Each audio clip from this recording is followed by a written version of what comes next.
A couple of days ago, my friend Zaz told us about this dumping ground in the woods and asks if we want to see it.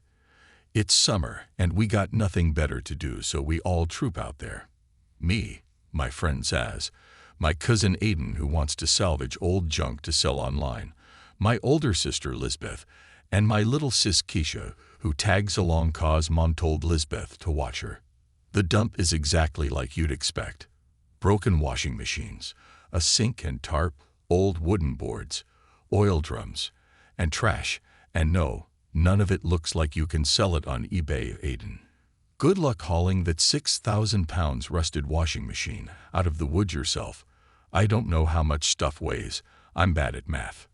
But we all go crawling around anyway, picking through old tires and flattened boxes, and twisted shards of metal so rusted we're all gonna need tennis shots, or whatever they're called, and shattered glass, and a grungy rolled-up carpet and rank microwaves that Aiden insists we can totally make bank on if we scrape off a zillion layers of crusted gunk.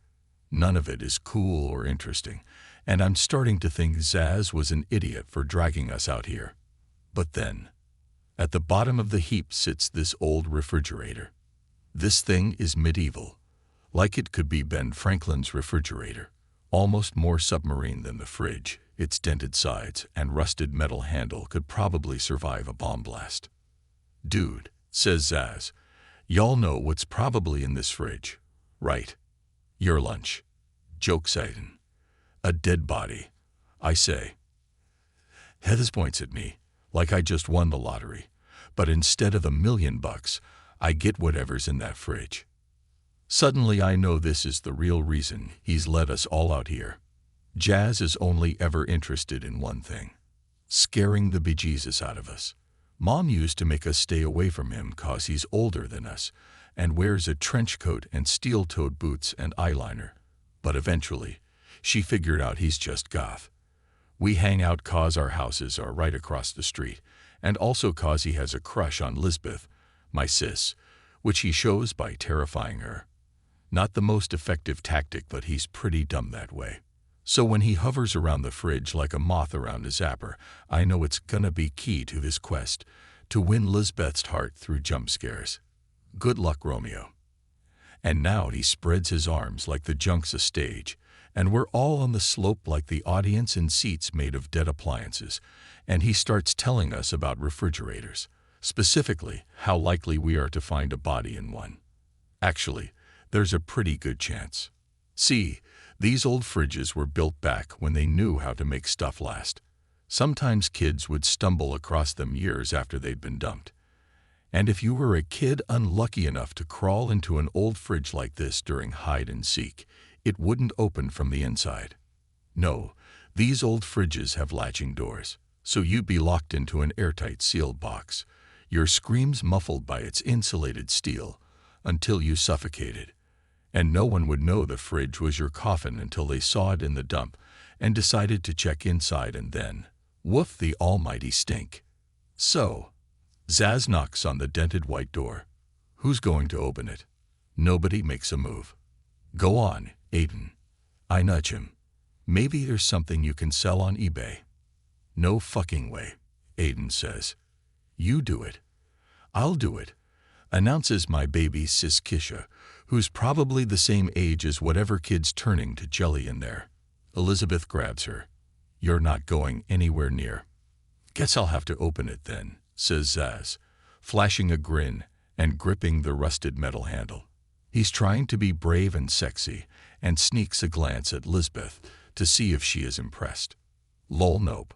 Zaz's shoulders slump as Lisbeth drags Keisha off to look at something less morbid. Aiden and I wait cause we want to see what's inside, but now Zaz lets go of the handle and gets this look, and Aiden and I make eye contact cause we just know he's gonna, like, up the auntie or whatever in a futile attempt to win her over. Sorry if I spell stuff wrong. And sure enough, a few minutes later I see Zaz in his black trench coat luring Keisha into the woods while Lisbeth is distracted by Aiden, his usual wingman. Finally, Lisbeth notices Keisha missing and starts freaking out. Keisha, Keisha, Keisha. She hollers in a high, panicky voice, "You'd better not be in the fridge." 'Cause Lisbeth is a pretty good older, she doesn't even hesitate. Just rushes over and grabs the rusted metal handle. It must weigh a ton, and she grunts as she hauls it open. A long arm grabs her, and she shrieks. Even at a distance, her voice rings our ears. I run down and see Zaz has pulled her on top of him. She's so mad she's hitting him pretty hard while he's busting a gut. She tells him that it's not funny and climbs out and shoves him down and storms off red-faced. He's teary-eyed with laughter. What an idiot. "Can I come out now?" yells Kisha from the woods.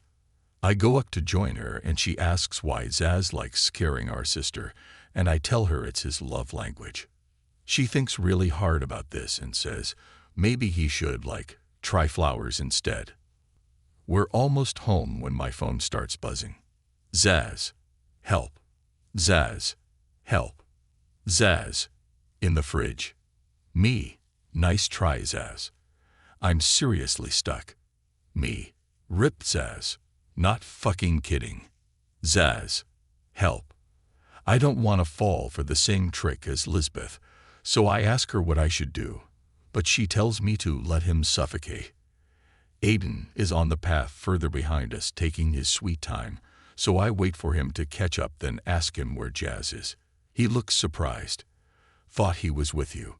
Something about the way he says this makes me suspect he's in on it. Especially when he refuses to come check with me 'cause it's gonna rain, and he might catch a cold. Cool, bro. Are you gonna say that at the funeral too? But on the 1% chance my friend needs actual help to save him from a Darwin Award, I head back. And it's weird how everything seems normal when you're with a group, but when you're by yourself suddenly it all gets, creepy and stuff. Heavy clouds hang low in the sky, and a few fat droplets hit me. At the dump site, the bottom of the slope is in almost total darkness because the sun is setting. The hairs on my arms and legs prickle like a zillion bugs crawling up my skin as I call. Zaz? No response. I crawl down and spot the dented white submarine of a refrigerator, lying at the very bottom.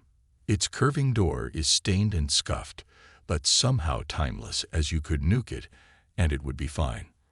The og of dumped junk. It's got this vibe like it's so old it was the first thing here. And the forest, and this whole pile all grew up around it. I wonder if Zaz is really in there. Wouldn't his muscles be cramping? I imagine him all folded up inside like a spider waiting to uncurl a limb and drag me in. I'll admit it, I'm scared as shit. I jump and check my phone. Zaz, help. Zaz, I shout. No response. Is it so insulated in there that he can't hear me? I pick my way down the slope. A few feet away from the fridge, I pause. Ok, I'm coming. I skid down the rest of the way until I'm close enough to touch the smooth white surface and say, hey, maybe you should try flowers instead so Lisbeth doesn't hate you. I'm hoping to rile him into responding, but not a peep, not a sound, nothing, even when I bang on the fridge. And then I bark out a laugh, all the air busting out of me. Dude, I can see your fingers holding the door open. I watch as he adjusts his grip. He's determined to wait me out. Kudos to him for having the self-control not to break even when called out. But I'm not gonna touch that fridge handle, not when it would put me in such easy range of those gripping fingers. Nope, I decide. And when my phone starts buzzing again as I climb away from the dump site, this time I ignore it. Asterisk, asterisk, asterisk. In the middle of the night, my phone won't stop buzzing. Zaz. Cold. Cold me. Come on, stop, Zaz. Cold. Zaz. Cold. Zaz. Stuck on and on. And obviously he's not stuck, 'cause by now he'd have suffocated, so how would he be texting? But even though I know that every vibration of my phone means he's alive and well, and giggling to himself from the safety of his room as he types and not stuck in that fridge, it's starting to super freak me out. I finally turn my phone on silent, but when I check again, he's still texting. The next day, my stomach knots with dread all through breakfast while my phone buzzes. I kinda wanna check the fridge, but it hasn't stopped raining since yesterday and Mom won't let me go out while it's wet. The weird thing is, there's nothing on his YouTube or Snapchat or Discord or anywhere, just those dumb texts saying he's cold. Finally, I message him back. Zaz, cold me. Maybe come out of the fridge then. Zaz, stuck. Zaz, help me. Fine, I'll come soon if you stop messaging me. The messages stop for a while, but once the sun starts sinking lower in the sky, he messages again. Zaz, Oru coming. Cold me. Oh my God. Zaz, cold. Zaz, cold. I'm starting to type a reply when a knock on my door makes me think maybe he's finally gonna be standing there with his shit-eating grin. But no, it's Lisbeth looking like she slept even worse than me. She says Zaz's mom called asking if anyone's seen him. And as soon as she says that, the knot of dread in my stomach becomes a noose around my throat so tight I can't breathe. I tap quickly into my phone. Me? Hey, your mom's super worried. Zaz, stuck me. I'm serious. Where are you right now, Zaz? Fridge. Me. Bro, everyone's worried for real. Can you please stop? Zaz, cold me. Bro, stop, like for real. That doesn't even make sense. The fridge doesn't have power, so it can't be cold. Zaz. Cold. Zaz. Cold. He's still typing more colds when I show the text to Lisbeth, and she goes fully nuclear. She flings the phone on the carpet and shouts, Jesus fucking Christ. This is not funny, and you need to tell your friend what an idiot he's being. And on and on. Then she grabs my arm and tells me we're gonna find him and chain him to his room to be grounded for life, but first she's gonna strangle him. I'm starting to think she might have a little crush on him too, and that her love language is rage. 10 minutes later, we're at the dump site. I'm scrambling to keep up, in such a hurry, climbing over all the trash that I almost don't notice when my foot hits something with a crack. I stop, step back, frowning. Lisbeth. What? She snaps. On the ground under my shoe is Zaz's phone. Lisbeth snatches up the phone and wipes it off. Fucking idiot. He's gonna be pissed. My phone buzzes again as Lisbeth heads down toward the fridge. Zaz. Cold. Lisbeth, I whisper. She's yelling at the fridge door that Zaz is an idiot, waving his phone and announcing that he dropped it. The phone in her hand is black, cracked, and dead.